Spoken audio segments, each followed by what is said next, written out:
So I legit was not planning on making a video this soon, but after I posted the last video, I posted it and I ended up getting a message with some breaking news, and I wanted to share it as quick as possible.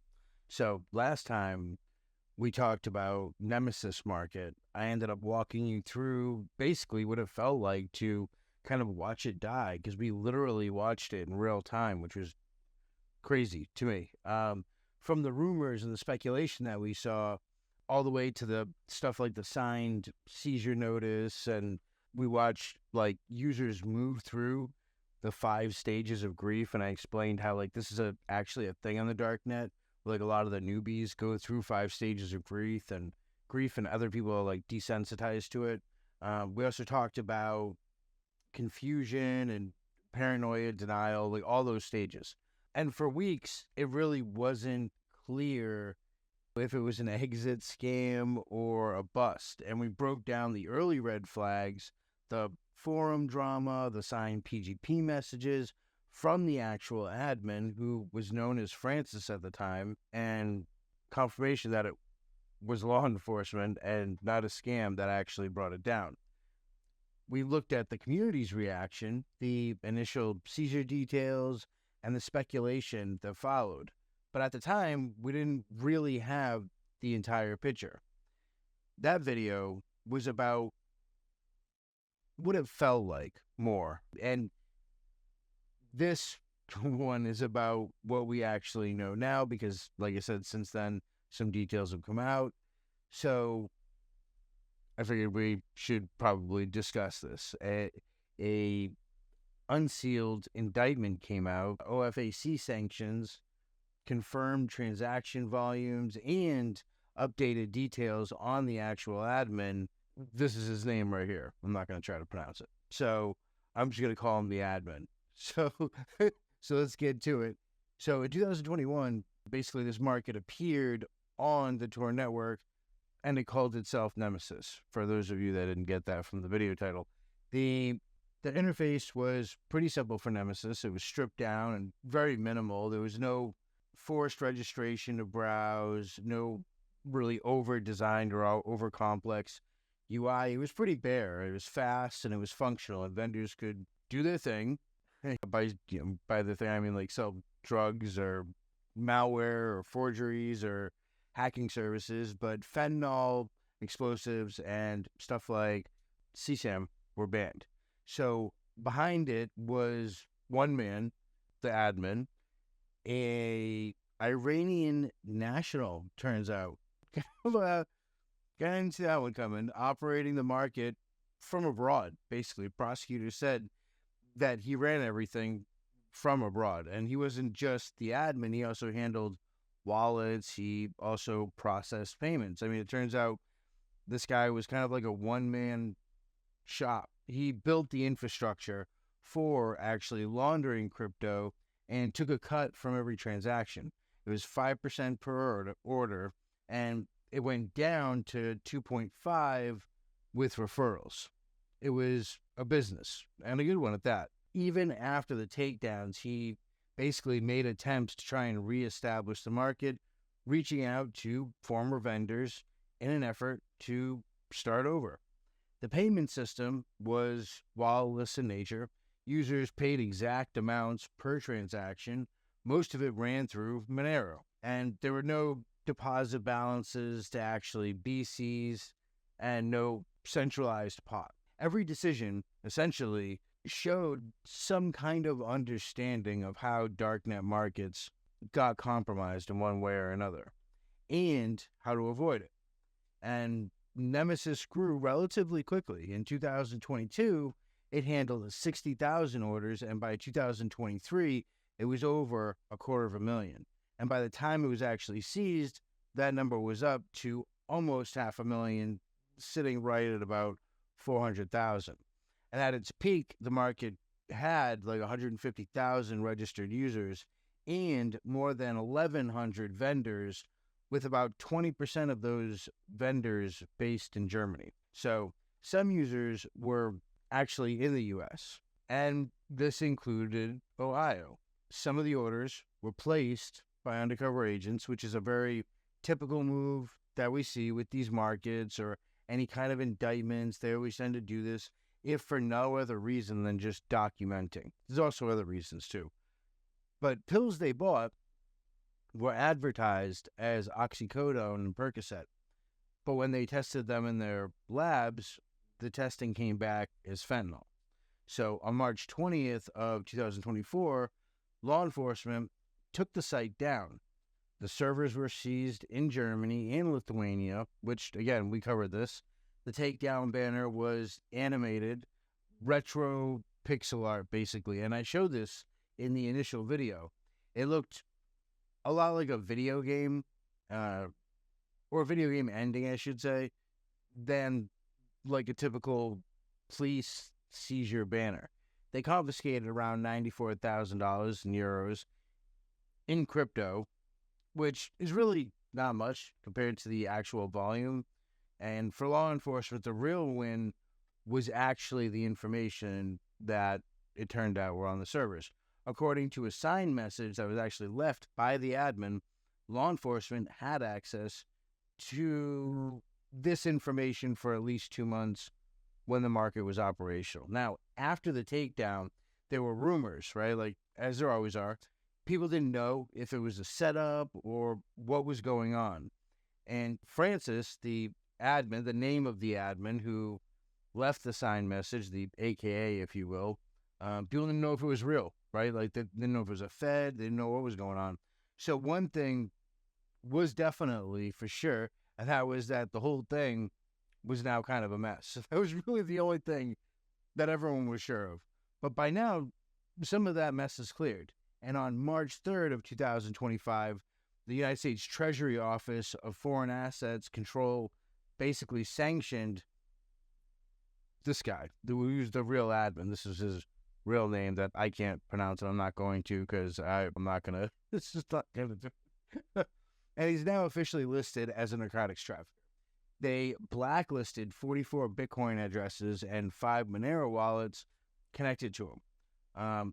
Those addresses received over 850,000 between 2022 and 2024, and then moved more than 1.6 million in total. Now, on April 11th of 2025, or a couple days ago, an indictment was actually unsealed in the federal court in Cleveland. And now we get to actually see his charges. And again, like this, I didn't actually see this indictment, so this isn't confirmed. It's just kind of breaking right now. So they were conspiracy to distribute narcotics, conspiracy to launder money or money laundering, and 6 counts of drug distribution. According to the indictment, he didn't just build Nessus, but he moved crypto through mixers, disguised the sources of funds, and kept the entire system running solo. Massive, massive task. The feds say that he profited off more than 30 million in global drug sales altogether, with over 1,100 vendors that actually use the platform. And even after Nessus went offline, like, movement kept happening. That's what they had noticed. So the Treasury tracked crypto flowing from his wallets to other darknet markets like ASAP Market and Next Generation and Incognito. He was allegedly, or supposedly, recruiting former Nemesis vendors to try and build something completely new. Sequel, a 2.0, if you will. Now, there are no, confirmed arrests yet, but the investigation, from what I've read, is not over yet. The feds are still analyzing data from the servers that they took.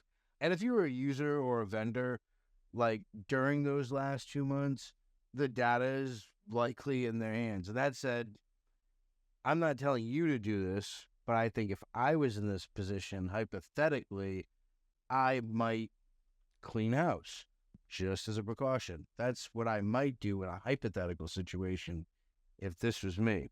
Remember, this is breaking, so we don't actually have all the details yet. I did want to get a little into sentencing, though. As crazy as that sounds, the guy hasn't even been arrested yet, But it's important that we look at sentencing. So when you have this discussion with other people, these discussions tend to get really stupid. So I really wanted to break it down for you. So he's facing, obviously, federal charges, but that phase alone doesn't really explain how bad it is. So in the federal system, sentencing is based on a point scale. The higher the number, the longer the time. Make sense? So level 1 is like probation tier, right? Like nothing's happening. Level 43, that's life without parole. Okay? Keep that in mind. So for conspiracy to distribute narcotics, the starting point level for that is 26. But if fentanyl is involved, or if operation crosses international borders, like this one clearly did, it jumps fast. And we're talking level 32 to level 38, which translates to anywhere from 15 years to life. And that's even before we add anything else. So it's really, really bad. Then there's the money laundering, which the feds absolutely hate, and the conspiracy. Now, normally that starts fairly low, but because the amount laundered here exceeds 1.5 million, oh yeah, that matters, by the Treasury's own numbers, it triggers a 16-level increase. That puts it around 24, and that alone is enough for 5 to 6 years, assuming no priors, no other bad acts, and we haven't even touched the 6 distribution counts yet. So if the court treats them individually, each could add a few levels. If they're grouped together under relevant conduct, you're still looking at 6 to 10 levels easily. So you're pushing the guideline level into the low 40s at that point. But remember, this is just very, very basic, rudimentary kind of guesses as to what it is. There are variables. That's why they call them guidelines, not rules. So the federal sentencing doesn't stop there, right? We're not done yet. Upward departures kick in when you have aggravating factors. And guess what? You almost always have aggravating factors because it's just extra. And in this case, there are actually a lot of them. So he ran the entire operation, right? And that makes him the leader or organizer of the criminal enterprise involving more than 5 people, which is an automatic 4-level increase under the federal guidelines. The site used advanced infrastructure, Tor routing, Monero transactions, built-in mixers, all of which falls under sophisticated means, which is another 2 levels. Oh yeah, that's a thing. Yeah, that's a thing. Like I had a mass marketing upward departure. It's crazy. There's also evidence that he wanted users to clean house, which is what he told them to do, which is why earlier I didn't tell you to do it. I said it in my hypothetical situation, right? So after the takedown, that's what he said, which could be interpreted as obstruction of justice, which would add another 2 levels. He used technical skills to build the infrastructure, arguably a special skill set, and that would be how it would be seen in the court's eyes, which adds another 2 points, right? If you could actually do something effectively, the feds actually punish you more. Makes total sense. His platform actually enabled global distribution with vendors in Germany, buyers in the US, and crypto moving through multiple darknet markets. That's an international distribution enhancement, which is another 2 points. And since he's accused of laundering money as his primary income source over several years, the court could also hit him with criminal livelihood, an adjustment of another 2 points on top of that. All said and done, it's a lot, right? And that's why they love the upward departures. They smoke people on upward departures. So, but take it together, these enhancements are going to push the level past 43, right? Like the highest category in the federal system. And that means the recommended sentence is life. Notice I didn't say like up to life, right? I didn't say could be life, just life. And there's no parole in the federal system, so you can forget that no matter what. But now the judge does have discretion, and the DOJ could argue for even more time if they could frame this as a national security or cyber-enabled criminal threat, which it's rare, and they probably won't need to. But if they push the idea that darknet markets like this are infrastructure for global harm, they could argue for a variance and just snap the scale entirely. So when you hear he's indicted, don't just imagine the handcuffs clicking, right, in the trial date. And think about the guidelines. Think about the crazy stacked enhancements. Think maximum exposure, really, because if this goes the way it looks on paper, like, he's not getting a reduced sentence at all. Like, this dude's gonna get smoked.